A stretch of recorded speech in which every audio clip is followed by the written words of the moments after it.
Congress ಸೇರ್ತಿದ್ದಂತೆ city Ravi ವಿರುದ್ಧ MP Kumaraswamy ಗುಟುರು ಹಾಕಿದ್ದಾರೆ. ಚಿಕ್ಕಮಗಳೂರಿನಲ್ಲಿ ಈ ಸಾರಿ ಸಿಟಿ ರವಿಗೆ ಬುದ್ಧಿ ಕಲಿಸಿದ್ದೇವೆ.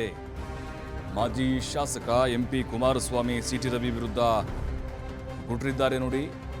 ಈಗ ಅವರು ಕಾಂಗ್ರೆಸ್ ಸೇರಿದ್ದಾರೆ. ಚಿಕ್ಕಮಗಳೂರಿನಲ್ಲಿ ಈ ಬಾರಿ ಸಿಟಿ ರವಿಗೆ ಬುದ್ಧಿ ಕಲಿಸಿದ್ವಿ, ಇನ್ನೂ ಅವರಿಗೆ ಬುದ್ಧಿ ಬಂದಂತ ಕಾಣುತ್ತಿಲ್ಲ. ಇನ್ನೂ ಬುದ್ಧಿ ಕಲಿಸ್ತೇವೆ, ನೋಡ್ತಾ ಇರಿ ಮುಂದಿನ ದಿನಗಳಲ್ಲಿ. ಸಿಟಿ ರವಿ ವಿರುದ್ಧ ಮೂಡಿಗೆರೆ ಮಾಜಿ ಶಾಸಕ ಕುಮಾರಸ್ವಾಮಿ ಆಕ್ರೋಶ ಹೊರಹಾಕಿದ್ದಾರೆ. ಉಡುಪಿ ಚಿಕ್ಕಮಗಳೂರು ಈ ಸಾರಿ ಕಾಂಗ್ರೆಸ್ ಗೆದ್ದೇ ಗೆಲ್ಲುತ್ತೆ ಅನ್ನುವಂಥ ವಿಶ್ವಾಸವನ್ನ ಹೊರಹಾಕಿದ್ದಾರೆ ಮೂಡಿಗೆರೆಯ ಮಾಜಿ ಶಾಸಕ ಎಂಪಿ ಕುಮಾರಸ್ವಾಮಿ. ಅಂದರೆ ಈಗ ಸಿಟಿ ರವಿ ಅವರು ಸೋಲಿಗೆ ಕಾರಣ, ನಾವು ಕೂಡ ಅಲ್ಲಿ ಅವ್ರ ಸೋಲಿಗೆ ಕಾರಣರಾದ್ವಿ ಅನ್ನುವಂಥ ಒಂದು ಅರ್ಥದಲ್ಲಿ ಕುಮಾರಸ್ವಾಮಿ ಹೇಳ್ದಂಗಿದೆ. ನಾವು ಸರಿಯಾಗಿ ಬುದ್ಧಿ ಕಲಿಸಿದ್ವಿ, ಇನ್ನು ಗಾಯ ವಾಸಿಯಾಗಿಲ್ಲ, ಇನ್ನೊಂದು ಚುನಾವಣೆ ಕೂಡ ನಾವು ಬುದ್ಧಿ ಕಲಿಸ್ತೀವಿ. ಇವತ್ತು ಈ ಥರ ಹೇಳ್ಕೊಂಡು ತಿರುಗಾಡ್ತಾ ಇದ್ದಾರೆ.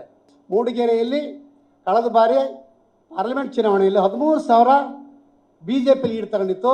ಆ 13,000 ಸರಿ ಬರಲ್ಲ, ಖಂಡಿತ ಬರಲಿಕ್ಕೆ ಬಿಡಲ್ಲ. ನಾವು ಈ ಬಾರಿ ಕಾಂಗ್ರೆಸ್ಸಿನ ಹೆಚ್ಚು ಅಂತರ ತರಿಸಲಿಕ್ಕೆ ನಾವು ಪ್ರಾಮಾಣಿಕ ಪ್ರಯತ್ನ ಮಾಡ್ತೀವಿ ಅಂತ ಹೇಳ್ತಾ, ಪಕ್ಷಕ್ಕೆ ಶಕ್ತಿ ಕೊಡೋಂಥ ಕೆಲಸನ ಖಂಡಿತ ನಾವೆಲ್ಲ ಸೇರಿ ಮಾಡ್ತೀವಿ. ನಾವು ಸರಿಯಾಗಿ ಬುದ್ಧಿ ಕಲಿಸಿದ್ವಿ, ಇನ್ನು ಗಾಯ ವಾಸಿಯಾಗಿಲ್ಲ, ಇನ್ನೊಂದು ಚುನಾವಣೆ ಕೂಡ ನಾವು ಬುದ್ಧಿ ಕಲಿಸ್ತೀವಿ. ಇವತ್ತು ಈ ಥರ ಹೇಳ್ಕೊಂಡು ತಿರುಗಾಡ್ತಾ ಇದ್ದಾರೆ.